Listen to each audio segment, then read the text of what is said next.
This is the network service of the NTA.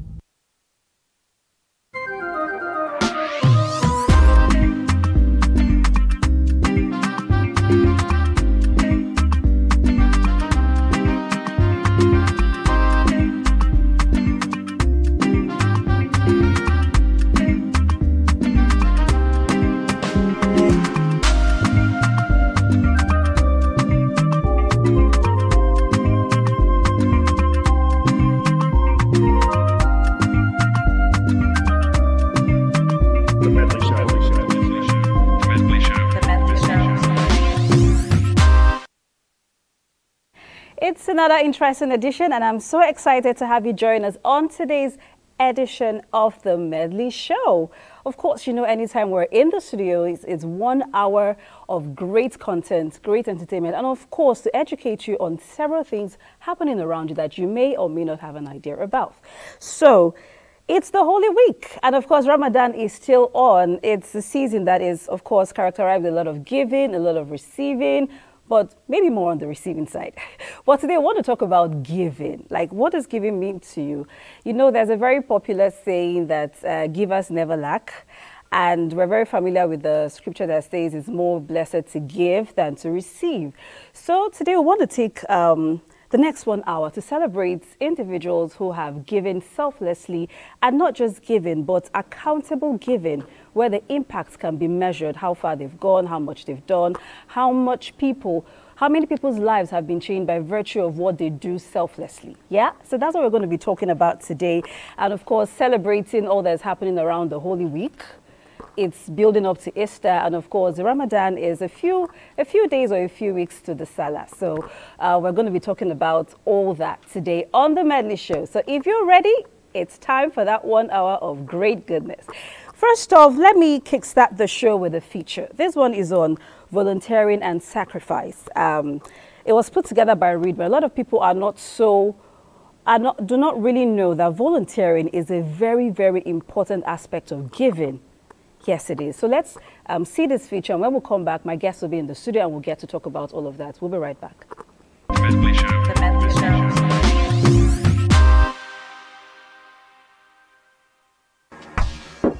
Famous people around the world are involved in various humanitarian activities like refugee missions or internally displaced persons, care for veterans, elderly, widows, orphans, and other different social causes. Volunteering isn't always easy. It often comes with hard physical work, dealing with stress, and sometimes facing tough or even dangerous situations. But it's these very challenges that help them find a deep sense of purpose and happiness. The hard work and time they give are seen not as losses, but as important parts of a journey to make a real difference. People from all over the world and from all kinds of backgrounds come together with one goal: to help their communities and do good for everyone. This shared mission is driven by the belief that when we all work together, we can bring about big, positive challenges.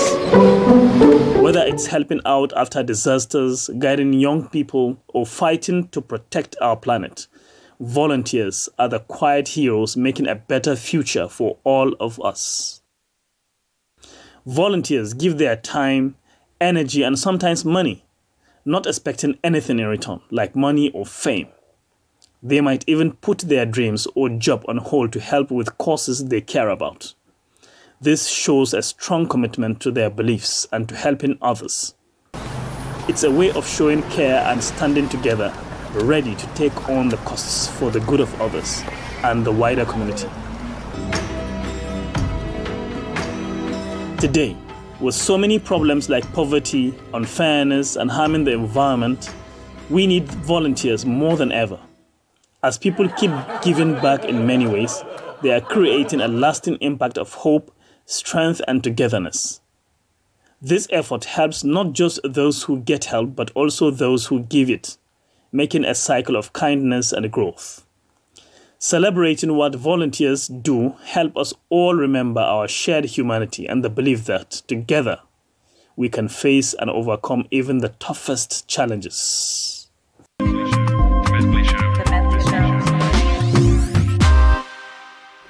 Thank you so much for that, Ridwan. Of course, together we can face the toughest challenges. So I'm sure that set the tone for what the conversation will be this afternoon, and we're talking give back culture. I have two very interesting guests in the studio, so it's time for you to meet them. First is Victor Adetolaju. Did I call that correct?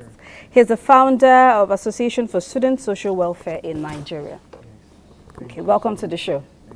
The next, I have Chike Eroku. He is the founder, Big Mike Sports Foundation. Welcome to the studio, Chike. Thank you. How are you both doing? Fine. Well, it's good to have you on the Medley Show. I thought givers are usually very excited, but what you do makes you happy. So why am I getting this vibe of all calm, or you just want to be calm until you're able, you unleash what you do? Because it's called the calm before the storm. Oh wow, okay, so I like that. Okay, welcome to the Medley Show. So let's start by talking about what you do. Let me start with you, Victor. Association for Student Social Welfare in Nigeria. What's that about? What do you do, Jill? Okay, yeah, so looking at the student community, okay, the Nigerian student population, we've not been able to get the attention of stakeholders, you know, on a sustainable level. And that's way before. We started in 2017, actually, when inflation was hitting hard. You know, the student situation is actually something that all of us know, but we've all been students. Yes, so yes. But immediately we graduate, everybody just press Control Delete and delete every of the experiences. Kind of, that's what most people do. Do they? Because I still have my experiences in my head. I haven't forgotten that. Yes. So okay, in this sense that who goes out of the student environment and still remembers to actually, it's part of it, Joe. You too, you face your own. Like, I faced mine. I drank Gary. You know, that's been the story since the 1970s. And so we look at it that some students were even prostituting for a cup of Gary. It was not as worse as that did now. It was worse then, but now it's very bad. You know, we have situations where students are dying because they are queuing for food. So that reflects what is going on in our campuses, and that are on the canvas of what happened in developed countries. So because education is universal, so that education that somebody in Nigeria is struggling, taking Gary with onions, you know, to to endeavor to take is the same that somebody somewhere is having 24 access to 24 hours electricity, Wi-Fi, lab equipped. So what exactly do you? Yes, so I'm just painting that picture. So we come in to say we want to galvanize the private sector and the public sector to create the attention to the plight of the Nigerian student. So from our own angle, what we have, four things that we have identified: housing issue, you know, that's the big one, and the other one is food. So the way we solve food from a social enterprise level is we provide food items at discounted fair prices. You understand? Away from what happens in the market. So we have the student prices in our stores. We have so who pays the balance? Okay, what we do is, from our own angle, we do farm gates. Okay. So we connect directly with the farmer. So we eliminate the middlemen to be able to bring this stock to the school, to the student. That's what we do for food. And then for skill acquisition, we do help student graduates without no skills. You know, they are unemployable and things like that. So we brought in artisans from the town to teach them hands-on practical. You know, we're looking at models from Lagos Business School to be able to do that. And then on the other side, savings, financial intelligence. Students are rich when they are campus. When they graduate broke. And you're basically dealing with tertiary education students? Yes, for now. So preparing them for the future, for when they leave the campus. Yes. Okay, so let me talk to you, Chike. What is Big Mike Foundation about? What do you do? Big Mike Foundation was based, first of all, the name Big Mike happens to be my brother's nickname. Okay. He was late right now, and he was an American football player. He played for several college teams, and he was to be drafted by the Dallas Cowboys back in the day in Nigeria, in America. Unfortunately, he didn't get to enjoy that aspect of his life. But prior to that, he was always known for giving. Even from the shirt in his back, he would give it to you. Wow. So I lived in America. I was born there, but when push came to shove, I left after graduating in the U.S. to move back to Nigeria to start things over here. And they say charity begins at home. Yeah. Instead of me starting this foundation in the US, I started it in Nigeria. So what we do is we help the Nigerian child through sports. Okay. So we use sports as a fulcrum, as an avenue for them to be able to, how do you call it, interact in different ways, to experience different kind of sports. Because I've noticed coming back to Nigeria, it's only football. Sometimes tennis. It's the most popular sport. That is the only thing in Africa, in fact, in the continent. But there's more to just sports than just football. Okay. There's tennis, there's hockey, there's swimming, there's so many. Sure. So these kids have not really had access to these things. Yeah. And we try our best to bring them closer to these things, see where they excel, and work on that particular sport that they see fit, including teaching them the American football that is not so popular here. Okay, so I want to know, you've told us what you do and where you started, but I want to know, there must be something that inspired this journey. Definitely. Maybe an experience or something that you saw and then you suddenly decided, let me solve this problem by putting this together. So that's the story I want to hear. Now, let me start with you, Victor. What inspired this journey of, being concerned about the social welfare of students? Yes, so I grew up with my mom. I lost my father when I was 6. And so going through that experience was very tough for me also.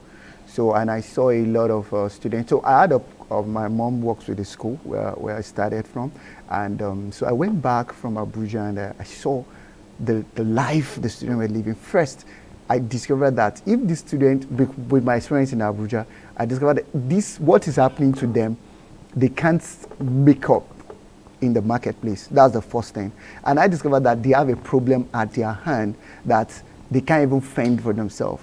You know, and you went through all this experience yourself. Also. So I was seeing it. Okay, while I was in school, I was like, okay, my mind, I told my friends we gathered, we're going to bring food to school when we graduated, but we forgot. And 5 years later, I was in that environment again. I saw a lady that came back from home. Her father is a retiree and gave her rice and palm oil and say, please don't call me.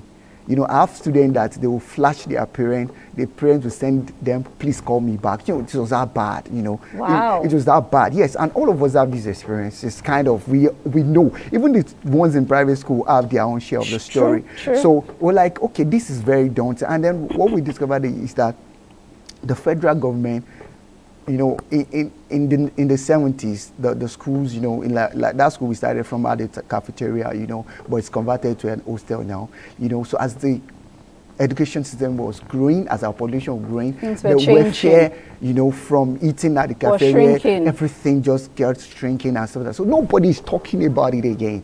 So you saw this problem, that and you gap, felt the need and then we felt immediate need, bring food for them first, let them eat, make them shop first. So that's how it started, and you know, just from a kind heart. And the school saw it and was like, wow, this is something that we needed. In fact, I wasn't setting out to start an organization, but it was overwhelming. Okay. Yeah. So we're going to come back to that conversation. Chike, you're still going to tell us your story or what led to starting this. But right now, I want to, like I said earlier, we're going to take some time to celebrate people who have been making accountable impact in their immediate community. Right now, let me bring you a story of Fumi Omishope. She is an indigenous of Kwara State, and she has home and street kids welfare initiative where she helps children from the streets in a home and gives them a future. Let's watch it and we'll be right back. The Medley Show.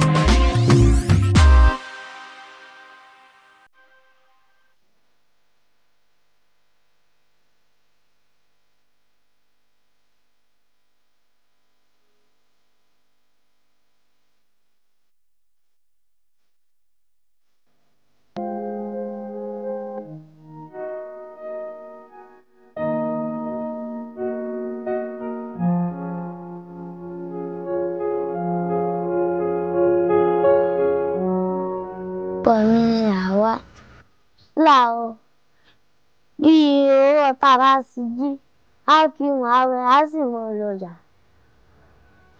I see Tata, oh, Tara, Barossa, only if you jealous. Nígbà tí mo sì wọlé school nísìn, ọkàn mi balẹ̀ ìrìn ká mọ́. Inú mi dùn pé àmọ̀jà àwọn ni wọ́n fún wa ní ìwé, báàgì, ẹ̀wù, sọ́ọ̀kì, ìjáàbù, gbogbo ẹ̀. My name is Funmi Omishope, the Executive Director of Home and Street Kids Welfare Initiative, based here in Ilorin, Kwara State, Nigeria. So what we do in our NGO is we take children that beg on the street and we enroll them in our special school. So we realize that there are some children that are up, in the morning while their friends, their age mates are in the classroom. Initially, we thought they were selling for their parents, but later we got to know that these children were hired by some people that buy pepper and all of that in wholesales, and they give it to these children to sell for them. And at the end of the day, they give them 200 naira to go home with to their parents, and that is what they live on. So we enroll 2 of them, of which Awa is one of them.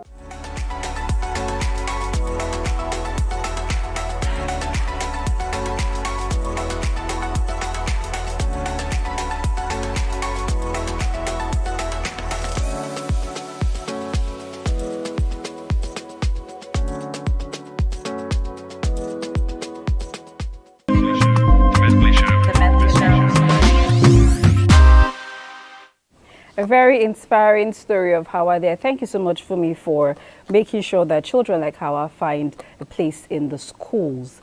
And I still have Chike and Victor in the studio. So let me start with you, Chike. We kind of caught that up before we watched that. You saw the story of Hawa, how something like that happened. So let me know, what inspired you to start this journey? Because you're using sports as a means to get children off the streets, to give them a future. So let's hear how that journey started for you. What inspired you to get on that journey? I moved back in 2013 to Nigeria from the US. And when I came in, obviously, Nigeria was not as bad as it is right now. Okay. But it was bad enough. I looked at the scenario where I'm always going out helping kids. I see somebody in need, I help the person. I now decided, you know what, let me make it official rather than just giving random people. Sometimes I'll go to the street, I'll see some beggars, or what they call the Hadmajeri people. They'll come up to you, say, give me some. I'll say, do you want me to give you this money, or if I give you my card, which one will you prefer? I will send you to school, I will take care of you, and make sure you and your family sees. Because I feel, I went to school at the federal government school, but then federal government schools were good.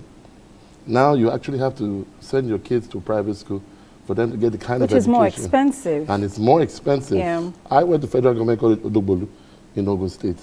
Even though I was born in the US, my parents brought me here and they put me in that school so that I can learn what it is to be a true Nigerian. Okay. Rather than just getting that outside experience and coming back and using that outside experience to do. So yeah. I understand from experience too. Because like you were saying about the school students and eating gari and our cafeteria, we had all that going on. Wow. And we appreciated the government that time for what they did. They did a good job. So I looked at it as how the best way to get these kids engaged into something, and not just only school and education. There are kids that are good in sports. Sure. They don't have to always be a PhD scholar. Yeah. And or have a different skill set. So we do a lot more than just sports. But my focus started with sports because that's one of my passions. And so when I came in, I was like, okay, we should set up this structure. We have different, how do you call it? We have different functions where we have national clinic. We bring, whether it's disabled kids, less privileged kids, kids in primary school, bring everybody together in National Stadium. Use all the equipment that we have, they have there. We are the ones paying for it, no problem.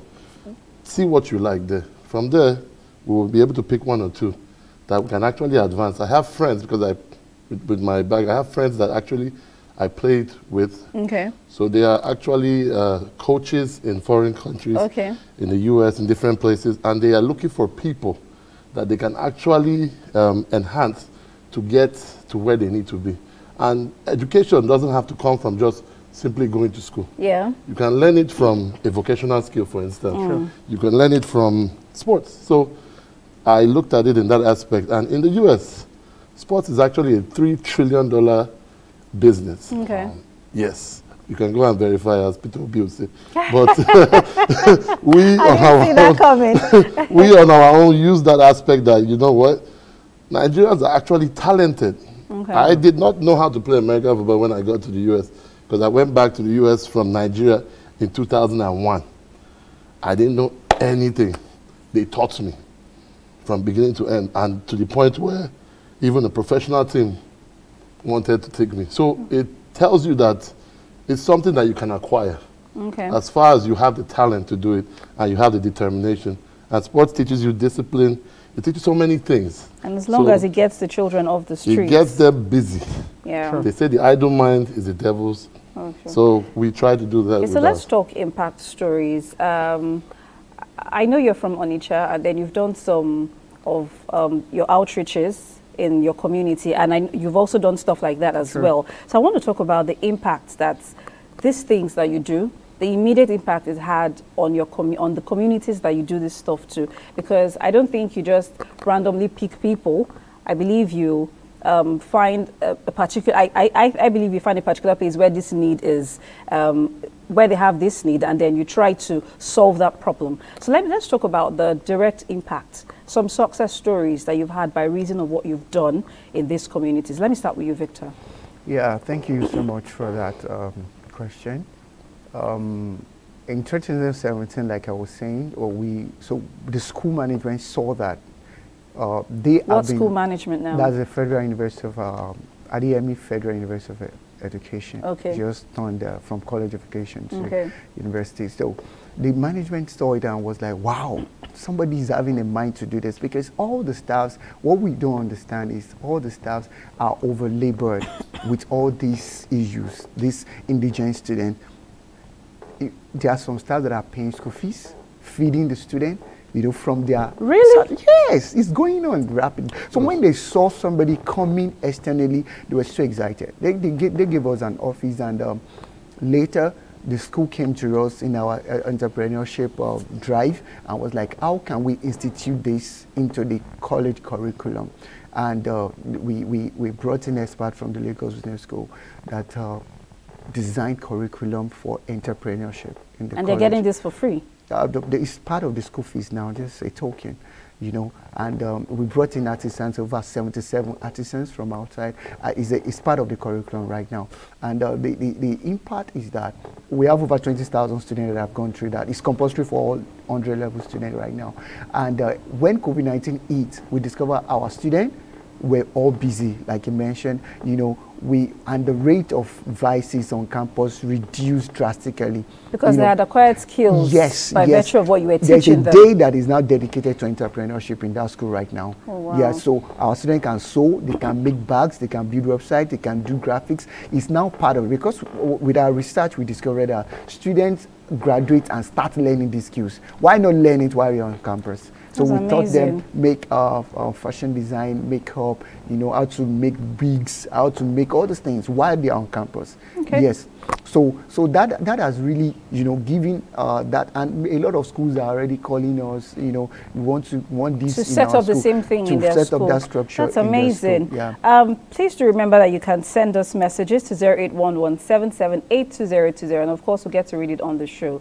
You can share your experiences, or maybe ask a question or give us an opinion of what you think about the give back culture. So let me talk to you now, Chike. How do you, okay, first of all, let me just start by letting you say a little about what I asked him now, you know, because I was going to ask how you select, how you pick, because everybody likes something that is free. Of course. I may hear that you're giving free scholarship, and once you teach them sports, like you connect them to going to the US, everybody wants to travel abroad or wants something for free. So when I hear that, I can feign anything just to get that opportunity. So how do you select the people who benefit from this thing, who and you're sure that they truly, truly need it? Thank you for that question. Yes, there are people that, even I like free things. Of course, we all do. That's human nature. So it's human nature. But On this aspect, we have we go through stringent verification processes. Okay. We don't just say, oh, because you said this, that's what we is. We will actually go and verify. If you live in a village where we don't know about, we will go to that village. Oh, wow. We have been to many villages that are even in this FCT Abuja that people don't know about. That's serious. And so we go there, we see their living conditions, their situations, and see how we can even help so that it does not derail the child from doing what he wants to do. Because if the parents are needing this child to go outside and beg, or need to go and do this one, it will derail the child because the child will not be able to focus on what we are trying to get him to do. Sure. So we start by doing that verification and then analysis before we now put our full-fledged efforts into building that child. But we, so far, to the grace of God, we've helped at least 5,000 children. Wow, but amazing. It's with our own finances. Nobody yes, because I was going to ask now, if federal all of this government, is out of pocket. nobody has helped, nothing, but God has been good to us. I have businesses that have been running, and it's from whatever I make, however I can impact, I do what I can. And that's what it is. But we do it through the foundation. Victor, is yours solely out of pocket too, or yes. you've had investments too? Yeah, investors? Out of pocket, definitely. Out of pocket, definitely, because, like I said, we want to engage institutionally. You know, these children, we discovered that if you don't focus on these ones that are on campus, immediately they graduate and they come into the NYC, they're already lost. You can't shape the mindset again. In fact, it's 100 level, 200 level. After 300 level, they are gone. You can't, so, and then if you don't bring development, the interest of the nation into them, you can't have them again. So that's why we want to, we are doing all we can to be able to pay attention to that. And honestly, miraculously, we're having a government again, you know, that for us in our sector that is caring, because all the past government has just jumped over them, and we know the reason. The student community is very volatile. You know, the founder of Tantalizer from our school, when riot happened, it was Tantalizer that was vandalized. So everybody keeps an arm length for the student, you understand? So all engagement, they want to start from NYC, and the students are already gone. We had an experience with NYC where the NYC program wrote a book on how businesses are started, gave it to the corporates where they were doing orientation for them. Guess what? They left the book on the seat. They're gone. They are already out. You understand? So what you can do for them is on the campus, and then we have to do a system to be able to pay attention to that. And those are the structures that we are working on right now. That's amazing. Well done for all you do. Thank you. But right now, let's look at the future. This was put together by CAPSI and is called The Act of Giving. Watch this and we'll be right back.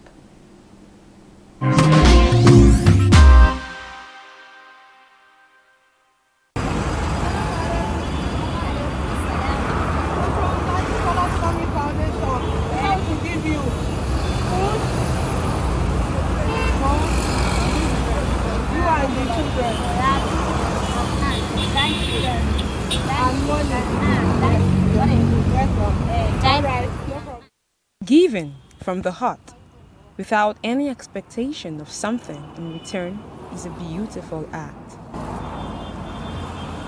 True giving and happiness are deeply connected, and they both come from a place deep within our souls. All around the world, people continue to enjoy this act of giving seasons after seasons, regardless of the economic situation. Over the years, people have taken this act passionately by creating foundations to finance and support the less privileged or vulnerable in society.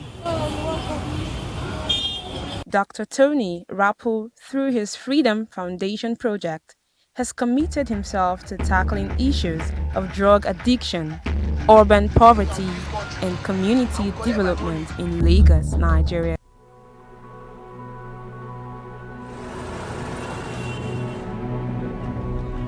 A man, I've paid a lot of things in my life.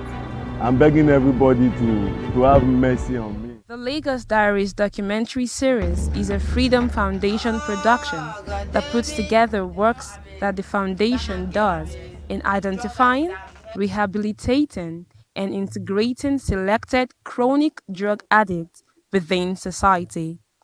With its Operation Better Life, Dr. Tony Rapu continues to transform lives by giving them something worth more than money, a complete reformation of life.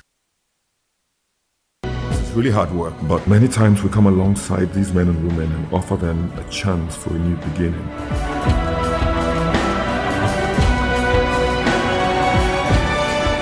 These people that are trapped in situations beyond their control. So what we do is to try to offer them opportunities to start life again.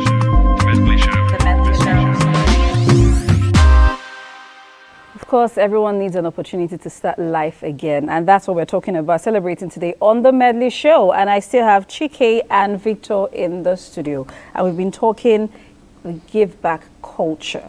So remember that you can send us your messages to 0811-778-2020. Of course, we'll get to read it on the show.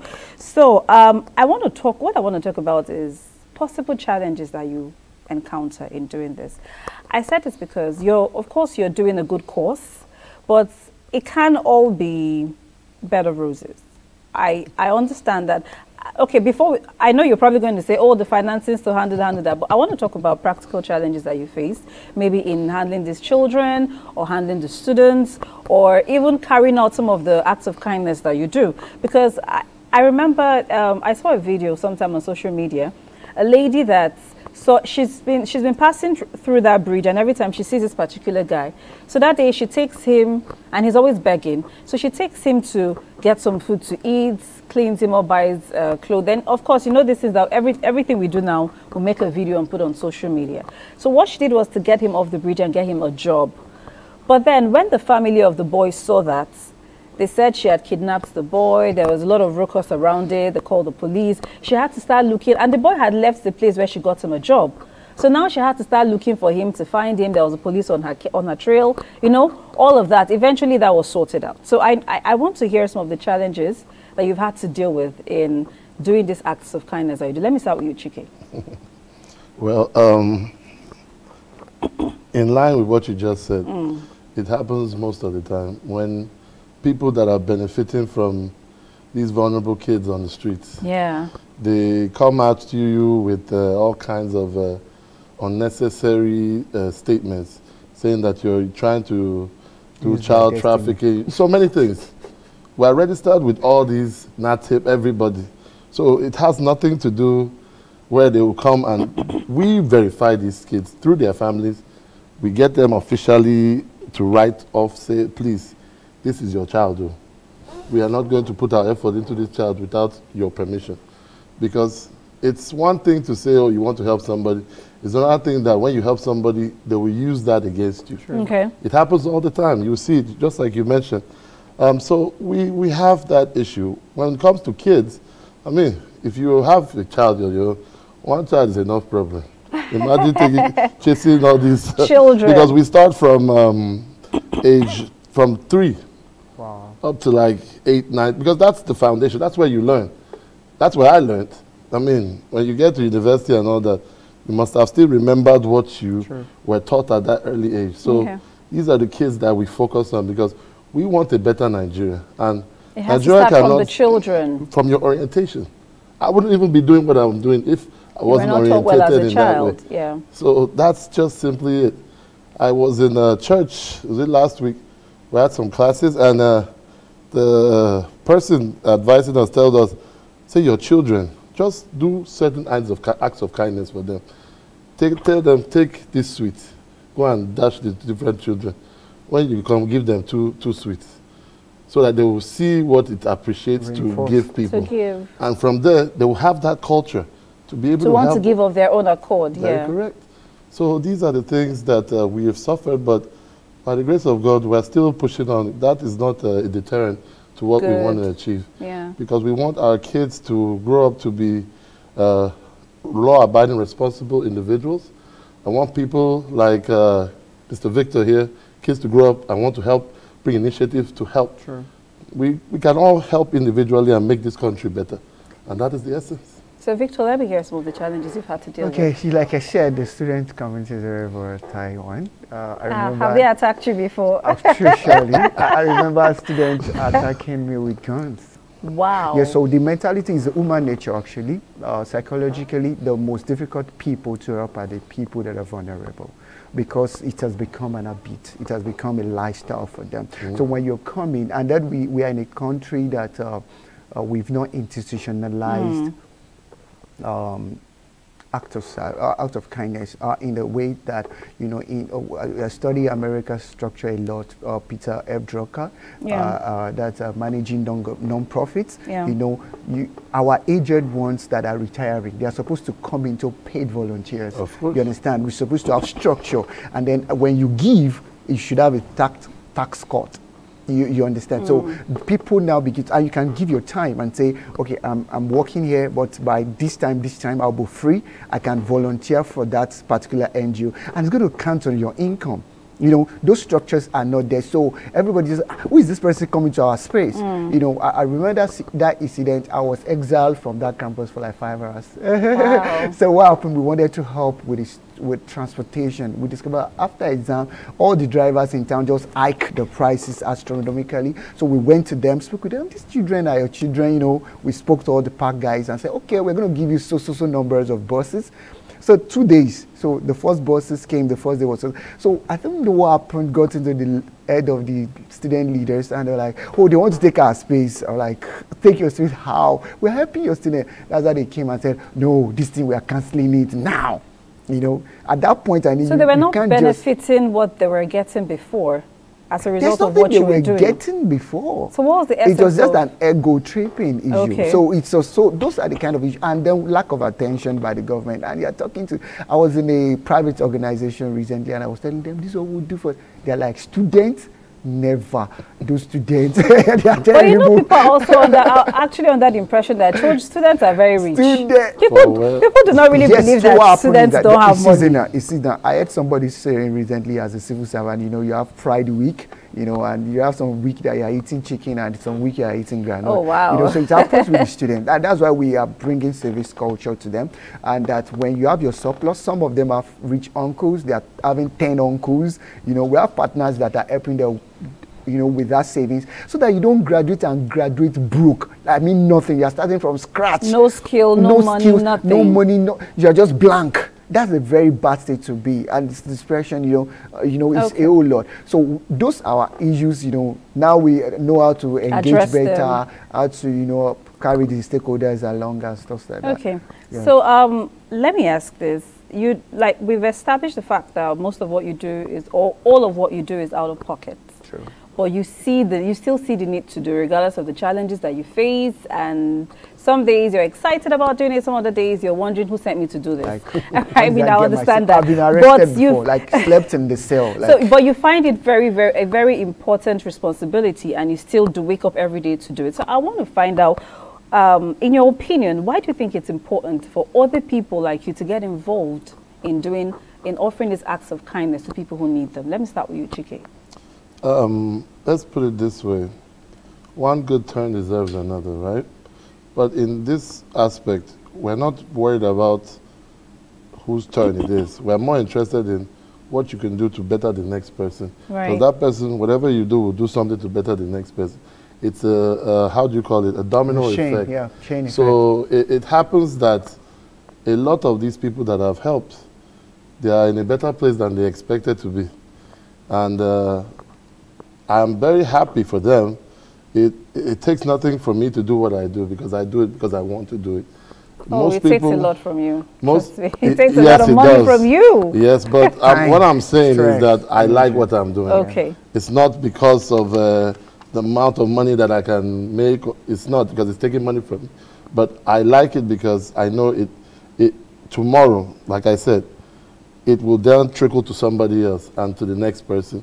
And it drives me every time. Sometimes I wake up, I get messages from them, say, God bless you, sir, for your efforts. Please, this. I say, no problem, I do what I can. And the truth is that those blessings, they actually help, but at the same time, you wish you can do more. Sure. And that's why we hope that more people will see what we're doing. That's why I came here. Normally, I'm not the type of person to come on I like to hide myself, but I like to do what I want to do to help people. And this is me asking everybody, do what you can. It doesn't have to be a very big, grandiose something. Yeah. It can be something, but it helps. A little of something is better than 100% of nothing. Yeah. That's the way I see it. So okay. That's how so let's take a few messages. Remember to send us messages. I have a few, so the number should be on your screen. So send us your messages, questions, comments, whatever you want to say to my guest, or maybe share experiences, you know, of your give back, your involvement in give back culture. So I have this message from Joy. Joy says, "Thank you so much for all you do to help the different communities you've been able to impact with your acts of kindness. I do hope that one day it will trickle down to my own community in Jos." So I don't know if any of you has had outreaches get to Jos. Yes, so maybe Joy is hoping. Okay, Joy is hoping that it comes down to her community somehow. Then I have one. This is from Julie. Julie says, "Thank you so much. I'm enjoying the conversation and kudos for all you do to help people. I hope we can all be part of giving to make our society better." Thank you so much for that comment. And then Sam says, this is a question. He says, "What if I try to help and then the people I'm helping seem very ungrateful? That doesn't encourage me much to want to help again." Which brings me to the next question I was going to ask. Have you ever encountered people who have this entitled mentality, or they feel like it's their right as to what you're going to do for them? How do you deal with people like that? So many times we see it, but we don't stop what we do. So people don't make you change? They can't. They're not the one that made me but start. He's wondering how he's going to move on from someone who is ungrateful. He is looking for, what do you call it, some kind of validation. Validation. We were not. Ours is acts of kindness. It's selfless. When you do something, you don't look for validation. It's you Maybe doing not it. Exactly. I'm You may telling meet you. people who are very... I mean, what do you think, Victor? You may meet people who This are... young man just said he was arrested. Mine, I've gone through certain things like that before, but they couldn't arrest me. But it doesn't stop you from doing what you're supposed to do. True. That's because, okay, I like to think that you were arrested, but because you still wanted to champion the cause, you continued. There are people who, out of fear, could stop doing things, or maybe change community. Maybe this community arrested them, they go to the next one. And then, you know, so it's not everybody that has the same mind as you do, but doesn't mean that they don't want to help at all. It may just be out of fear. So I can understand with him trying to... Well, me, I was brought up in a family of strong people. And whether you like it or not, you do what you have to do. Do what you have to do to get what you need to get to the right people. Okay, so let's take this message from Yomi. Yomi in Gariki. Yomi says, this is very interesting. I helped someone once, and then he suddenly started to act like... Okay, sorry, let me get... Okay, I helped someone once, and he suddenly started to act like it was his right. Every day he came back for the same thing that I gave him from the goodness of my heart. That's that entitlement feeling. You know, you give someone... because my sister was telling me about where she stays, her security men, they change every week. So every week when this one is going, she gives them... transports. Okay, Justice, thank you, you know, for transport to go. Then this particular one, every week, if she has not given them, he starts calling on the phone, he starts knocking on the door, he starts asking for the money that you're giving out of the goodness of your heart. And then she says, okay, maybe I should put a pause on it for a while, until he realizes that I'm doing it out of my own free will. It's not like the establishment asks me to give anybody money. I'm not the only person who stays in this compound, but I just do it. So you understand, there are things like that can happen when people start feeling very entitled. Or what do you think, Victor? Yeah, so, you know, maybe a culture where tipping the waiter is part of their culture. But yeah, so one thing, like the person that asked that question is that when you should be in charge. You should be in charge in the sense that what you are doing today, like he said, he wants to still do more. And that's why we are looking at it from an institutional environment, you know. So government as a whole cannot do everything. Everything, of course. That is why it's called non-governmental organizations. Every government arm must depend on NGOs. You understand? So that means you must want to grow bigger. Yeah. So you must use every opportunity to learn how not to. But it shouldn't deter you from doing what you want to do. So it's a bigger picture. Yeah. I remember when we were conceptualizing this, we spent about a month conceptualizing alone. Wow. And we know where we want to get to. Yes, we don't have the money yet, we don't have everything, but we know that somehow we're going to get there. So that person will just like, okay, let's multiply these ungrateful people by 10. And look at, okay, how do we handle them? Because wisdom must be, like I like the decision she wanted to make. Don't feel guilty about helping them. But while you stop, even scripture that you mentioned the other time said, let your love grow in knowledge. You understand? Understand, like that is where research comes in. Research and development. We have over 5 years research on the psychology of students presently that we're willing to work with government agencies and structures to be able to provide the necessary assistance, you understand, at different places. So one student's attitude will just extrapolate and just look at, okay, where is this attitude coming from? Why it denying the others from benefiting? Yes, of course. Okay, so how do we mitigate? All right, so let's take another feature. This one we titled Treasure, Time and Talent, put together by Semben. Of course, I'm sure many of you have heard about Tunde Onokoya and how he took students off the streets with chess. I mean, it's the game of chess, but with that, he was able to help so many children. Let's watch this piece and we'll be right back.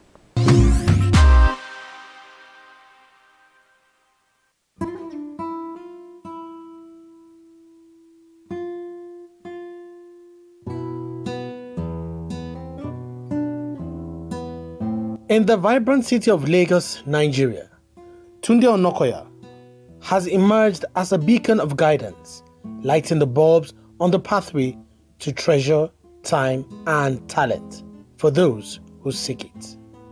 Tunde's philosophy goes beyond the mere accumulation of wealth. Instead, he advocates for a holistic approach to treasure.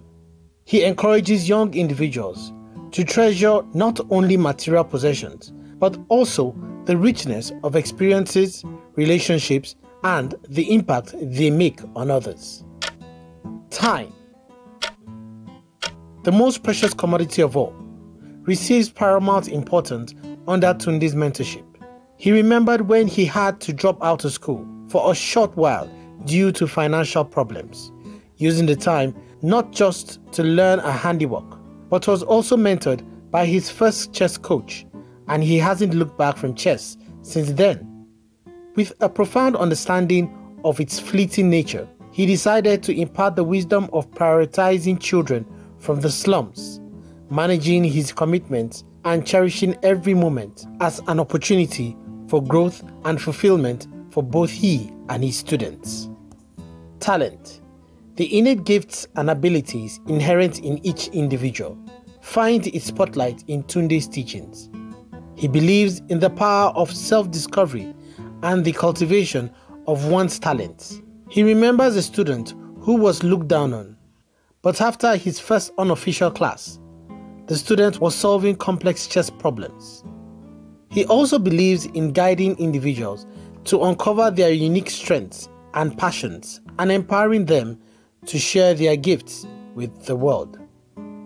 What distinguishes Tunde Onokoya as a guide is not only his wisdom, but also his unwavering commitment to uplifting others. Through his leadership, integrity, and generosity, he instills in others that true fulfillment lies in harnessing the treasures within. His greatest fear is that if he fails, millions of children won't reach their potential. As we navigate life's journey, guided by Tunde Onokoya's principles, we should strive to treasure the intangible riches, use our time purposefully, and release the full potential of our talents, thereby creating a legacy of fulfillment and impact.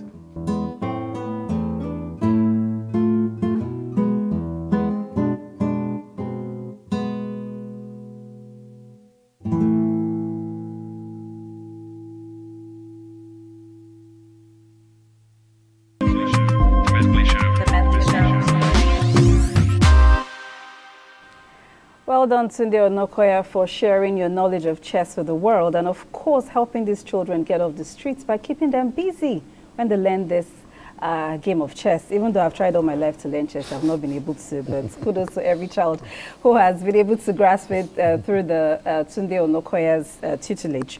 So we're still talking give back culture, and I have Chike and Victor still in the studio. You saw that. Chike, that kind of reminds me, from all that you said, that's the kind of thing that you do.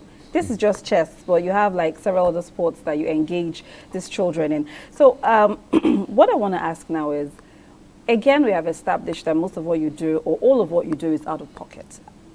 Are you okay with just doing it for your pockets, or there are no collaborations, nor seeking of other funding to make it bigger? I mean, I understand that you're doing it quite big at the moment, but there's always room for expansion. So do you just want it to stay out of pocket, or there are plans to get maybe government collaborations, what do they call them? The civil society organizations, or people who can invest in what you do, and many more children can be impacted from your acts of kindness? 100%. We look forward for collaborations with both the federal government and private individuals and non-government, other NGOs too. We can partner with them, because holistically, children have so many other needs other than just sports. So we can work when it comes to medical outreach. We do that too. We have orphan visitations. Like I said, we pay school fees for children from primary school all the way to university. We've done that part. Wow. But like I said, we are more open to collaboration with anybody from anywhere. As far as whoever is supposed to benefit from it benefits, which is a Nigerian child. Our own aspect is just to make sure that we continue doing what we can with other abilities that we can. But anybody else that's wanting to partner, we've actually reached out to some, and they're yet to get back to us, but it's not going to stop us from doing what we're doing. And we thank God for life, and we want to continue doing what we're doing, and nobody's going to stop us from it. Okay. So, Victor, you're already collaborating with the university, where you said you have that established already. You said it's already in their curriculum, and a lot of students are benefiting from it already. Yeah. So as a social enterprise, there is a difference between just being a non-profit but being a social enterprise. On the backdrop of just seeking funding, there is a lot of reasons and mindset behind so many fundings, and we want to keep this indigenous as possible. Okay. But because we know that collaboration is one of the greatest key. Look at what you are doing today. This is a very, very enormous opportunity for us to be able to share our story to a larger audience. It's very key, because in social enterprise, the profit is not the financial gain, it's the impact story. So this is what we are interested in, that in the next 10 years, in the next 20, 30 years, the kind of students that will be graduating will be impacted with entrepreneurial mindset. Dangote says the students are unemployable. We want to go back into the room and restructure that. That is our highest. That is our highest profit, So we're not doing. There are a lot of organizations that are doing this for money. They want to, they just put out some things there, but the impact. We have had to reject a lot of funding because they are not in alignment with what you're doing. Because of the mindset. Fantastic. You understand? So what we are interested in is we want government, but we have look at our partnership in 3 ways. We want government to recognize what we're doing, because if government does not pay attention, what you are doing is you are just playing. And then the other one is the private sector. The private sector has a lot to contribute to the student community and also the student themselves. Okay, so let me just take a few more messages before we sign off, because our time is almost up. So, okay, there's no name on this, but he says, I like this program, or he or she, I like this program and I like where the conversation is going, but it seems like everyone is seeking to help the children. What about helping? What about helping the adults? Okay. Because I kind of understand with him. He's talking about helping children, Nigerian child. Fumi is helping the children. Tunde Onakaya is helping the children. You're helping students. Maybe not children, but there are adults who need help too. Who's helping them? I mean, they should help themselves. Okay, every adult have been a child before. At some point. What we follow, the mantra we follow in our organization is that the children are 60% of our population right now, okay, but they will be 100% of our future. Okay. And also, there are a lot of organizations. If you bring other people here now, they will talk about what they are focusing on. And that's what I say the government needs to pay attention, a strategic attention, and be able to integrate. You know, churches are NGOs too. They are in the CSOs. Every law that is made in National Assembly, we are called to come and sit down. Okay. You understand? But we don't see many of these churches, we don't see many of these organizations making contribution. So that is why everybody... don't want to get into that conversation. Anyway, let me take a few more messages. Maybe one or two more. This is from Steven.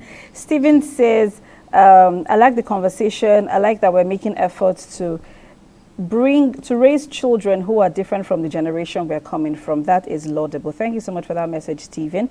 And this is also from Festus. Festus says, hello everyone on the Medley show. Thank you so much for bringing this conversation to the fore, because a lot of people do not recognize that these children need to be raised right in order to help the society that we have been praying for. Thank you so much, Festus. Tosin also says, I help people in my community in the little way that I can, and I try to help people around me in the way that I can. I'm glad to see other people who are doing it on a larger scale. May God help all of us be able to do much more. Okay, there are so many messages. I may not be able to read all of them because time is far spent, but I just want to take your final words. Final words from you, Chike. I'm sure that I like to think that from all that you've been doing, you've been able to inspire maybe people around your circle who may also want to do what you're doing too. So let me just take your final words on help encourage more people to help to do what you're doing, you know, so that we can have a better society. So let me hear from you, Chike. Yes, you've said it mostly. What we're looking at is for a better Nigeria. Okay. And my own mantra is helping the Nigerian child impact positively through sports. And that's what I do. Okay. There's so many other things. There's like he does, there's so many people do so many. Let it not stop you from doing, no matter how small it is. I started small. I woke up one day, I was like, let us just do something. These people are suffering. Bring them together. I will spend, no problem. And it happened. Believe it or not, I started with this was back then, 250,000. That's what I used. And you call that small? It is very small compared to the amount of people that we're helping now. Do you understand? 250,000 yes, in this Nigeria. In 2013, not now. That was because we were also able to impact more people with that amount. Yeah, because that's cool. The amount we're looking at is, you know, there's so many kids out of school. Yeah, you need to do so it many in the kids. millions. You need. I don't think the amount we have in the budget will help because we need help. Okay. And I talked to some of my friends that are House of Rep members, some of them that are senators, and I asked them, all these outreach programs, and we are not seeing any impact on you need these to people. wrap up really But quick. we hope that you can find it in your heart to find a way, find an NGO, find a medium to help these people so that we can have a better Nigeria. Okay, Victor, in 30 seconds, I encourage someone to do I believe that we're having the national consciousness on helping one another. Like you said, we started with 50,000 naira, and we are in the national spread right now. And I want to say that the people that give back are the spark of light that will follow in a dark world. And the government also will go that way of help. Thank you so much. Thank you, Victor. Thank you, Chike. Thank you to Tunde, Fumi, to Tony Rapo, everyone who, of course, like he said, is that spark of light who's bringing some, brightness to a very dark world. Thank you for all that you do to change the life of others. And that's it on the Medley Show for today. But we'll be back next week with another interesting conversation on the Medley Show. It's the Easter season, so happy holidays and enjoy yourself. We'll see you next week. My name is Tochi. Bye-bye.